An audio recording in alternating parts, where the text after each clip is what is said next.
Breakup వినడానికి చిన్న మాటగా అనిపించొచ్చు. కానీ ఆ బాధను అనుభవించే వారికే తెలుస్తుంది ఆ నరకం ఏంటో. తను లేనిదే నేను లేను అనుకునే మనిషి అసలు మనకి తెలీదన్నట్టు వెళ్ళిపోతే ఆ గుండె కోత వర్ణించలేం.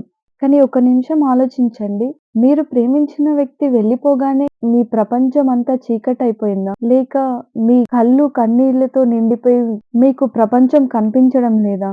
గుర్తుంచుకోండి. ఒక వ్యక్తి మీ జీవితం నుంచి వెళ్ళిపోయారంటే మీ కథ ముగిసిపోయిందని కాదు. మీ జీవితంలో వాళ్ళ పాత్ర ముగిసిపోయిందని అర్థం. నిన్ను వద్దనుకొని వెళ్ళిపోయిన వాళ్ళ కోసం మీ అమూల్యమైన కన్నీళ్లను, సమయాన్ని వృధా చెయ్యకండి. నిజమైన ప్రేమ నిన్ను వదిలి వెళ్ళదు. వదిలి వెళ్ళిందంటే అది ఎప్పటికీ నీది కాదు. ఈ బ్రేకప్‌ని ఒక అంతంలో నిన్ను నువ్వు కొత్తగా ఆవిష్కరించుకోవడానికి ఒక అవకాశంగా మార్చుకో.